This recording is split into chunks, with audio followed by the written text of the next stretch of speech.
Cette année-là, je chantais pour la première fois.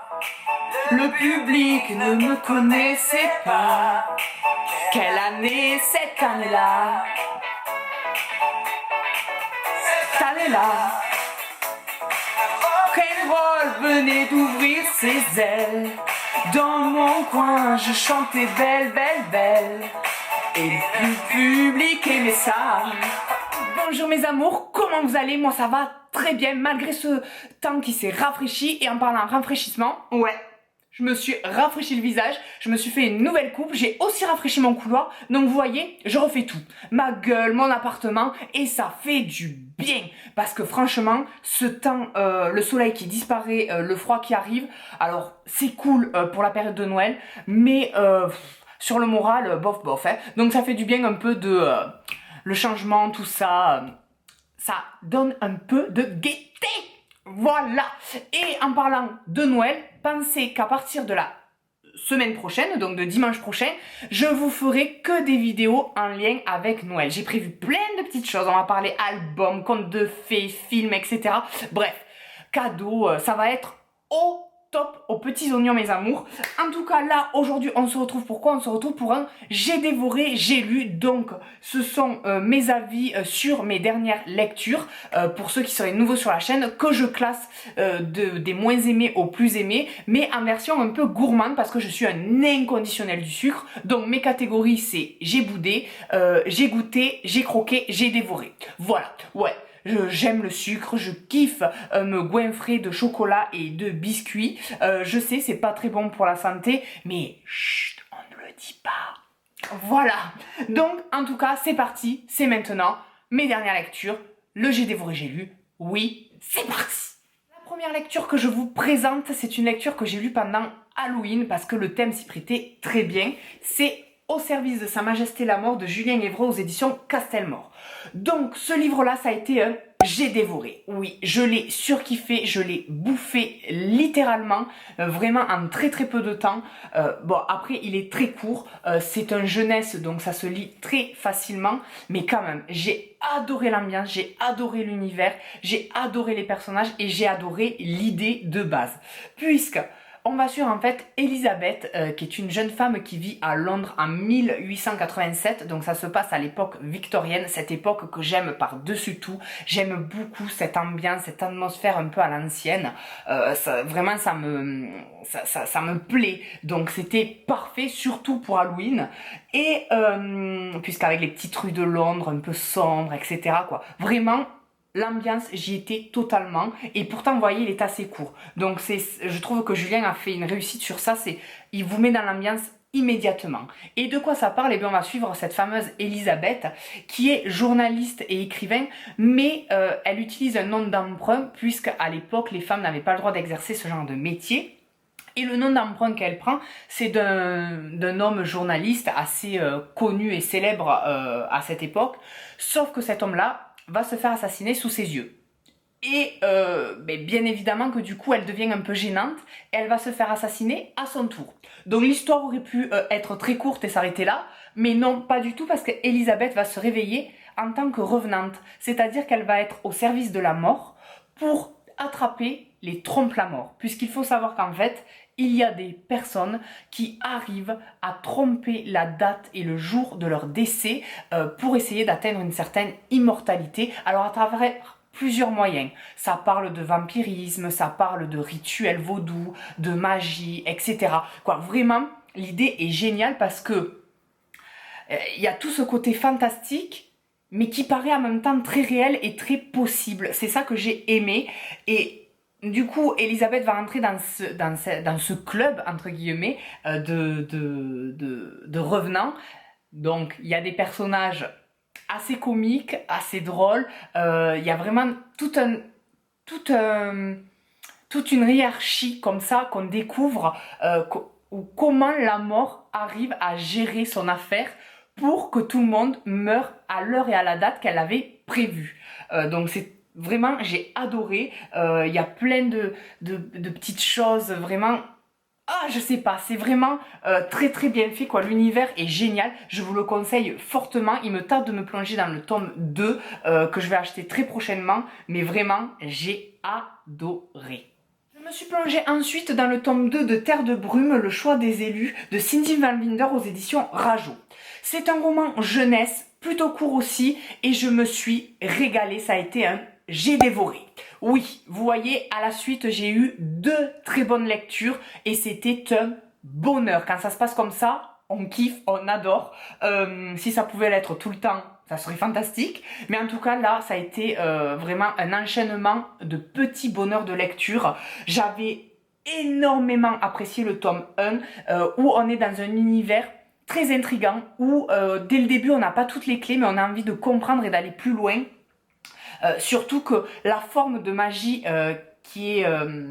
dont on parle à l'intérieur de cette histoire, de cette saga, c'est de la magie élémentaire, donc l'eau, le feu, la terre et l'air, mais d'une façon, je trouve, qu'on n'a encore jamais vue. Et c'est ça qui plaît et qui est fantastique. Donc, dans cet univers, en fait, les personnes qui ont un don en lien avec un élément et qui utilisent cette magie, ça crée de la brume qui est toxique et mauvaise et un jour il y a un énorme accident et la brume recouvre presque le monde entier. Il n'existe, en fait, il ne survit que des sanctuaires qui sont en fait les points les plus hauts, les plus élevés où la brume n'arrive pas à atteindre. Et les gens survivent dans ces sanctuaires. Donc vous avez le sanctuaire des prêtres de l'eau, des sœurs du feu, etc. Et nous, c'est ce qu'on va suivre. On va suivre en fait Intisar et Hera. Donc Hera est une prêtresse guerrière de l'eau et Intisar est une sœur du feu. Normalement, tous les opposent. Ce sont deux, on va dire, civilisations qui ne se côtoient pas. Mais là, elles vont être obligées de se côtoyer, de s'entraider et vraiment de devenir indispensables l'une envers l'autre pour associer leur magie, pour pouvoir en fait sauver toute l'univers où elles vivent par rapport à la brume. Voilà, parce qu'elles vont commencer à découvrir des secrets sur cette brume, sur comment elle fonctionne et surtout qu'est-ce qu'elle prépare pour en fait engloutir ce qui reste de l'univers, c'est-à-dire des sanctuaires. Voilà, quoi, vraiment, le concept est génial, les personnages sont hyper attachants, et ce que j'aime, c'est que vous avez un chapitre sur le point de vue de Hera et un chapitre sur le point de vue de Intisar. Et vraiment, d'habitude, j'aime pas trop ça, mais là, les deux personnages sont tellement fortes de caractère, hyper intéressantes, hyper touchantes, qu'on a envie de suivre les deux et de savoir en fait comment réfléchit l'une et l'autre, quoi. Vraiment, j'ai adoré. Ensuite, ça a été une toute petite lecture, mais que j'ai beaucoup aimé. C'est Mes rituels de purification de Kera Fogg aux éditions Marabout. Donc sincèrement, celui-ci, c'était pas du tout prévu. C'est en allant à la Fnac que je suis tombée dessus. Et c'était au moment où je voulais purifier mon appartement avec ma sauge blanche.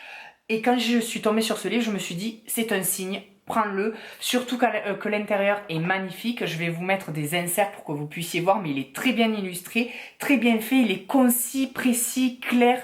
Il ne vous inonde pas d'informations. Et de quoi ça parle? Eh bien, ça va parler de fumigation, de cristaux, de plantes, c'est-à-dire de comment purifier son intérieur, comment mettre des intentions sur ses lieux de vie, sur son lieu de travail, etc. pour se sentir mieux, pour se libérer des mauvaises énergies, des énergies négatives, etc. Puisqu'il faut savoir que les murs ont une certaine mémoire, l'énergie peut vraiment s'emmagasiner dans des objets, dans des murs et vraiment tout autour de nous, et parfois c'est pour ça qu'on ne se sent pas bien. Donc il faut purifier son atmosphère, son lieu de vie en fait pour se sentir réellement bien. Et bien évidemment, eh bien, ça se fait par des rituels, surtout des rituels anciens comme les rituels amérindiens, et c'est ce qu'on vous explique dans ce livre-là. Donc, dans ce livre-là, vous allez retrouver les explications pour composer vous-même vos fagots de plantes, des plantes et des cristaux à choisir par rapport à leur emploi, et il y a 30 recettes originales de fagots à brûler.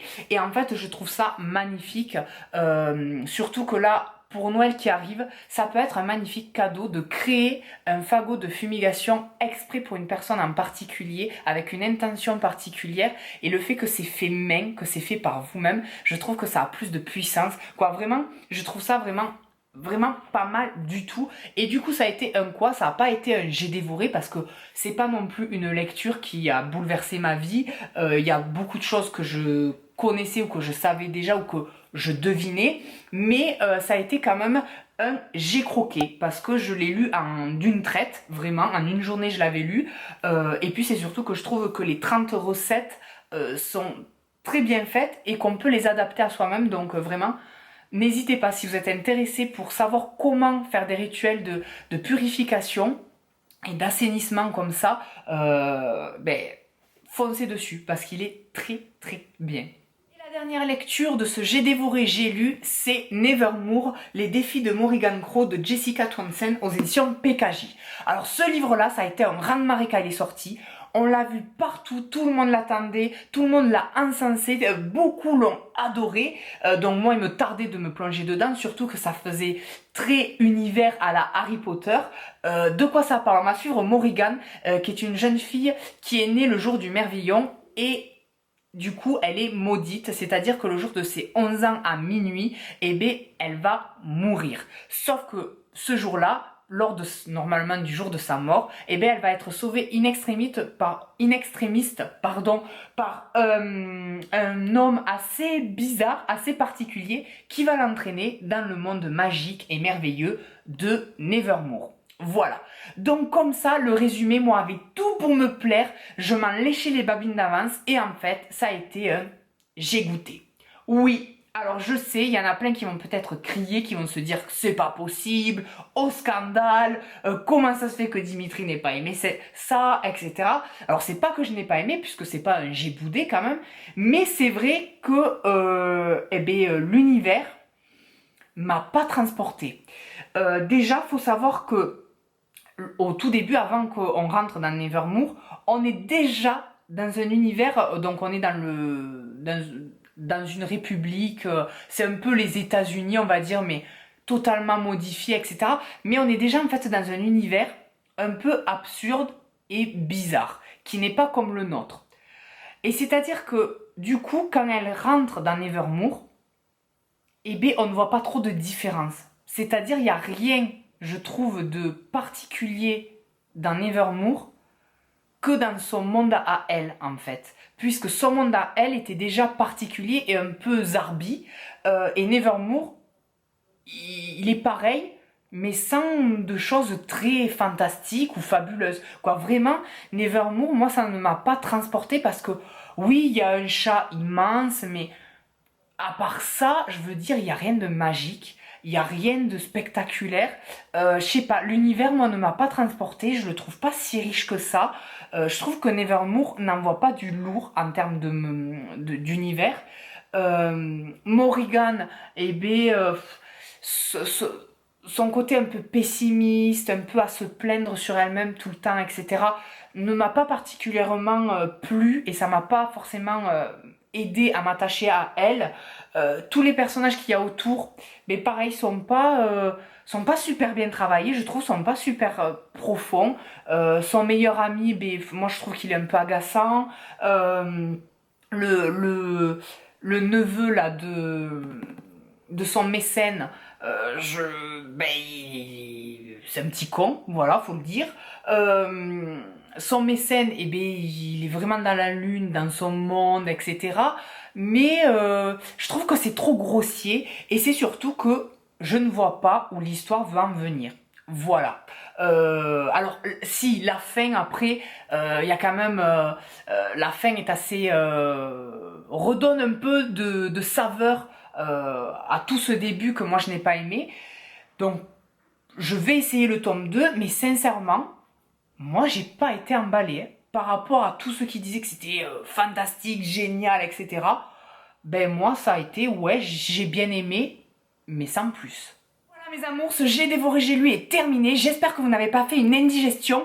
Il y a eu de très belles choses et une petite déception, mais c'est pas bien grave. En tout cas, vous, comme d'habitude, en commentaire, vous me dites, vous, ce que vous êtes en train de lire, ce que vous avez lu, ce que vous avez aimé, ce que vous n'avez pas aimé, etc., etc. Comme d'habitude, on partage, on se donne des astuces, on se donne envie et on se donne surtout de l'amour. Restez du coup connectés pour les prochaines vidéos, comme j'ai dit, qui vont arriver, qui vont être spéciales noéliques. Voilà, et moi en attendant, eh bien, je vous fais plein de gros, oui, je l'entends, oui, encore, bisous. Je chantais pour la première fois, le public ne me connaissait pas. Quelle année cette année-là? Cette année-là, Rock'n'Roll venait d'ouvrir ses ailes. Dans mon coin, je chantais belle, belle, belle. Et le public aimait ça.